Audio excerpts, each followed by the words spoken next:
Well, hey, AP Gov students, I'm currently in Myrtle Beach, which, if you grew up in East Tennessee like me, we like to call Pigeon Forge with water. If you've ever been to Tennessee, you'll get that joke. But I'm probably playing mini putt-putt or something because that's what you do in Myrtle Beach.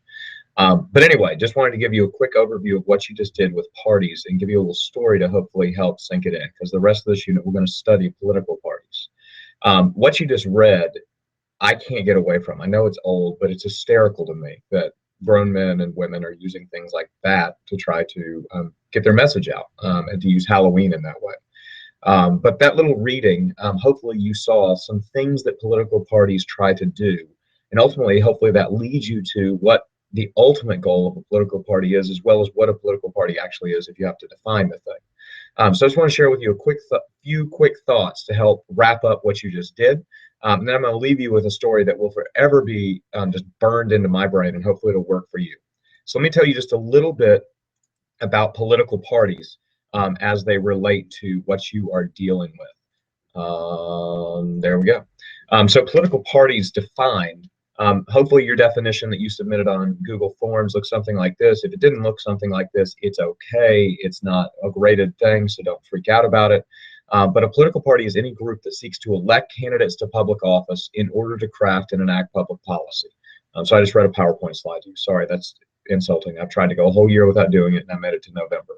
But a party is a group seeking to win election to office. In terms of the functions, what a party does, hopefully there are a few things that you were able to pull out of the Halloween reading. First off, parties try to recruit and nominate candidates for office. And you saw that in terms of Catan Dawson, which great name. I don't know if it's Catan or Caton, but either way, it's a really cool name. But Mr. Dawson, the former chairperson of the Republican State Party in South Carolina, I'm talking about wanting to elect Republicans to office. So one thing that the party does is go out and actively try to recruit candidates for office and then nominate them for office, as you're seeing with the presidential primary process right now. The second thing candidate or parties do is they provide cues to voters. If I am a voter, oftentimes, as you'll have already seen and you'll continue to see, voters don't have time to become terribly informed about politics or about elections or where candidates stand. They really don't usually take the time to figure out where candidates stand on policy issues. So political parties can provide a cue to voters, because even if they don't know what a candidate stands for, if they know what the Republicans stand for, the Democrats stand for, that party affiliation for a candidate can help a voter understand where a candidate stands on issues, even if they're not 100% sure what it means. Third, they can inform and mobilize supporters. That was ultimately the primary purpose of that little reading that you just did, was to inform Republicans about the fact that Election Day was coming, what was at stake, and to try to mobilize people. That's why you saw the final bullet point was go and tell 5 friends, because the party's job is to try to mobilize people to get them to the polls. Third thing is ultimately a party does, or fourth thing, I can't count, I'm at the beach. The fourth thing is the party ultimately does want to govern. And we'll look at this more in the spring, is the governing role of parties, especially as it relates to Congress. But the parties do become the chief organizational factor within Congress when Congress is trying to craft policy. And so we'll look at that in depth in the spring. Fifth, parties serve as watchdogs, which is what this really ridiculous GOP.com homepage screenshot is showing you. It is an attempt. Sorry, we were waiting on one bus and I forgot to turn off my radio. But watchdogs is the role of the party to check up and to kind of fact find and to call out the opposition, to serve as a watchdog. And so you saw that in the reading that you did when Mr. Dawson was talking about the threat that Pelosi and company posed to America in his view. You see that in the screenshot with the Republican Party calling out the quote-unquote defeatocrats. The Democrats do the same thing, but it is trying to put pressure on the opposition party. And finally, parties are linkage institutions. This is a phrase and a term that the AP exam will use a lot. And really, from now until Christmas, we are studying linkage institutions in American politics. What a linkage institution is any institution, any activity, anything that allows the voting public, the average person, to influence and interact with government officials. So a linkage institution is anything that allows the public to influence and interact with government officials. Elections that we just got done talking about are a linkage institution where people are able to influence politicians. Political parties are a linkage institution by allowing people the opportunity to influence elected officials. So parties serve as a linkage institution between the public and between the government. Now, all of these functions all boil down to one central purpose and goal for a party. And that central purpose and goal for a party is simply to win elections. If you are asked on the AP exam, what is the goal of a political party? The goal is to win. The goal is not to raise money. The goal is not to mobilize supporters. The goal is not to serve as a watchdog for the other party. All of those things are functions that parties enact in order to reach the goal of winning an election. And the story that's forever burned that into my mind is related to the picture of the gentleman on the screen. His name is Dr. Don Fowler, and he teaches American political parties at the University of South Carolina. Dr. Fowler was also the chairman of the Democratic National Party in the 90s when Bill Clinton was in the White House. And so when I was an undergrad at Carolina, I'm going to switch away from his face because it's probably more entertaining to see interaction than to see his face.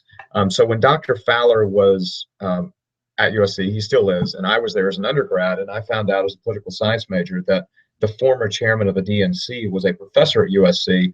I, of course, tripped all over myself to take his class because it was going to be awesome. I figured if anybody knew about political parties, it'd be the guy that ran one of the two big ones. So I will never forget the first day that I was in his class. I was a sophomore.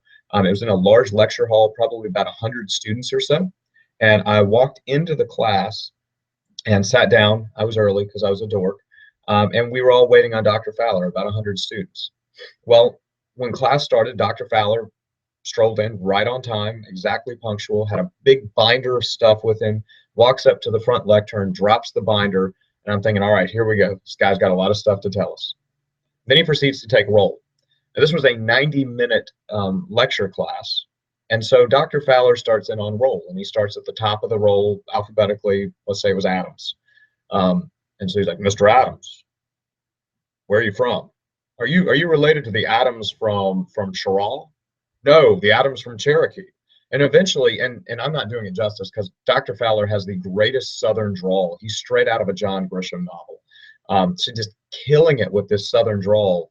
And ultimately, he's going to find out who you're related to. And it didn't matter where you were from. If you were from Sherrall, I'd be like, oh, I remember deeply the time back in '65 when I was campaigning in Sherrall, and we had to go door to door to try to beat them Republicans. Because I'll be darned if we were going to lose in Sherrall. So we worked hard, and so your grandpappy George Adams. I mean, he just literally for minutes upon end, didn't matter who it was. Even when he got to me or other out of state students, it didn't matter. He was going to continue to have a story. I told him I was from Oak Ridge, Tennessee, and he's like, "Oh, Oak Ridge, Tennessee. Let me tell you about the politics behind them nuclear weapons." And so it just went on and on and on. It took 50 plus minutes for him to call roll, minimum. Might have been longer. But with about, I don't know, probably 30 minutes left in the class, he's finally done with roll. And he says, all right, everybody get out your binders. I'm going to teach you the single most important lesson that you will ever need to know about American politics and political parties. And so I'm on edge. I'm like, this is going to be awesome. This guy's about to drop some knowledge. Here we go. Dr. Fowler looks at the class, opens his binder up, and he says, the number one lesson is all that matters in American politics is to win. And what parties try to do is they try to win. Nothing else matters. Closes his binder, walks out with 30 minutes left in class. Now, we sat there for about 30 seconds because there was still supposed to be 30 minutes left in class, but once we figured out he had left, we left. I mean, that's the way college works. But I will never forget that. As silly as it seemed at the time, that has ingrained it into my mind. The only thing that matters for a political party is to win.